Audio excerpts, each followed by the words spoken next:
Thank you for staying with us. Let's begin with the economy. The cash crunch situation in Nigeria could mean one thing: new taxes to boost revenue. As such, the federal government has approved implementation of the 2023 fiscal policy measures, which come with revised excise duty rates on alcoholic beverages, cigarettes, tobacco products, and single-use plastics. But this government will now charge 75 naira per litre of beer, stouts, or wine imported into the country. According to the circular signed by the Minister of Finance, Budget and National Planning, Ahmed, this new excise duty will be increased to 100 naira per litre in 2024. Jide, can you please make sense out of this and break this new policy down? Well, we are looking for money and we are increasing taxes. That's basically what we are seeing. And they are targeting consumables like wine, rum, vodka, beers, and the rest of them. So what they've done is to Luxury products. Increase the excise duty by 87.50%. So last year, in the revised fiscal policy that they came up with, revised excise duty rates, they added 40 naira to the excise duty on beer and stout. Okay. This year, with effect from June 1, 2023, it will now be 75 naira per litre.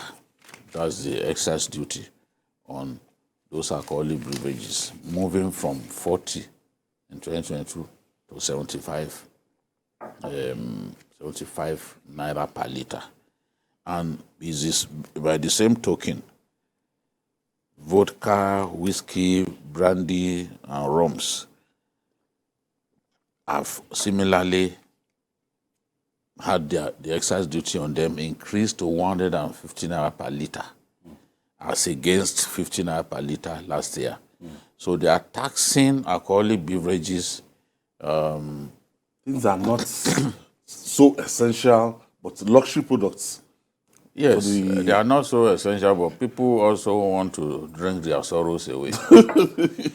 If people can't... They are talking about whiskey now. Last week we were talking about brukutu, that people are taking to brukutu. It's because the prices of the available alcoholic beverages, beer and the rest of them, have gone up. A time will come. You see, there are implications for all that they are doing. What man wants to see is for government to create an enabling environment for businesses to thrive, not simply to be piling on more taxes on the ordinary people. Because for these people, even their own margins will go down. Every time you increase prices, more and more people will stay away. More and more people will buy. Yes. It will, in a season when people are struggling to survive, when you increase prices of goods and commodities, more and more people will not be able to afford them. And that in itself could lead to job losses and all that. Because if these people can't make the kind of money they were making before, they will have to find a way around it by reducing the workforce or even shutting down. Why did companies producing milk, why did they go for sachet? It's because it got to a point that many people couldn't buy a tin of milk. You know, when we were in school, this needle, a tin of needle was what we used to buy. Some would even buy the giant one. Yes. But in how many houses do you see that giant Milo tin? It's not as if they are not available. No. I still see them the purchase, in department stores. But people can't afford them. They don't have the purchasing power. So the person who taught them that time, I think it was what's the name of this milk company that first came up with the sachet? Cowbell. They were the ones. Yes. They came up with it. There was an upset in that market that time. So that the poor people will be able to afford it. So there are usually implications for all these actions. Some people, you will have priced this thing beyond the reach of some people. And when you do that, the companies will feel it because the sales will drop. And when sales drop, they'll be looking at sending workers away and all that. So let government reflect the economy in different ways. I like what the Ghanaians did. They said, if you are bringing in products, raw materials that will boost production in their country, no duty. Just come in, bring those things in so that they can energize production and all that. But we are increasingly making life difficult for manufacturers in our country. And these taxes won't help anybody at the end of the day. Because of our lifestyle, government is telling us to tighten our belts. I can do without taking NSC, VSOP for 50,000 naira per bottle if it has gone beyond my reach. Yeah. And I'll be taking my water. Well, the taxes are sometimes necessary if a country wants to improve on revenue. However, the challenges we have been having in this country is that Nigerians are worried about tax collected. What is the use? What is the what impact would that make on Nigerians in terms of providing facilities, social facilities? The other problem is that when items are banned from being imported, most of the time they are just on paper. At the end of the day, most of these items are smuggled into the country. We all know that wine, vodka, and all that, they are all imported to Benin Republic. And a country that has about 1,000 unofficial illegal routes, how do you police those areas? So what we have found over the years is that even when you ban importation of wine, importation of vodka, those things still find their way into the Nigerian market. So it will be more smuggling activities, more funds for corrupt custom officials, who will now be able to take money from these people. It also means that in Nigeria, we want to protect local manufacturers. But at the end of the day, we discovered that over the years, the quality of Nigerian products are diminishing. Look at even compare the milk you used to take 10 years ago with what you take today. Even the people who drink beer, the quality of beer you used to take some 10, 15 years ago. And that is why it's increasingly very difficult for Nigerian produce to compete in international market. The soft drinks that we take here, can't take it to UK or you can't take it to London. And you don't blame them because they want to produce based on in a way that will be able to make profit. So if they want to meet regional standard or even global standard, nobody will buy their products. So, we don't look at the overall implication of some of these policies. And I think fundamental policies like this, few weeks before the handover, I don't understand why the government is in a hurry to come up with this kind of policy. You can make proposals to the incoming government. Because we are not careful, rolling over one policy over the other and all that.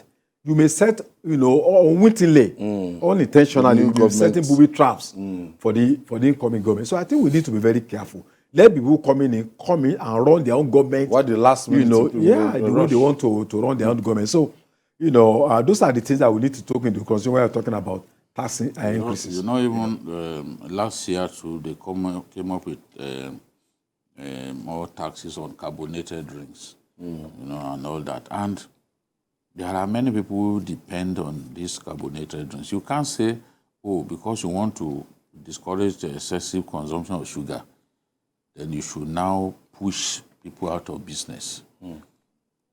All the manufacturing concerns in our country, they are grappling, they are struggling. Look at what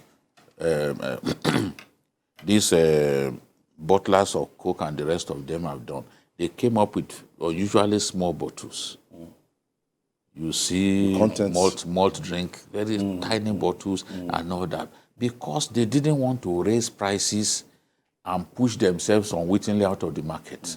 So increasingly, it is not value for money, it is not so much value for money again for you, because they have reduced the quantity drastically, just so that people will be able to afford it. They are still big bottles, but they created those small bottles, and that is what you see an increasing number of our people buying. What you are saying now, look at Titus. That Titus. Yes, it's saying 500, 600 for most of them. When we were growing up, you can see the quantity of the fish inside. Go and buy the Titus, same Titus now, and just open one. You'll be shocked. You'll be shocked. Yes, quality, everything. Because you can't respond to every effort made by government to increase tax by also increasing the price of your products. And if you must increase, it has to be marginal. Otherwise, you'll be out of business. Many businesses are folded up in our country.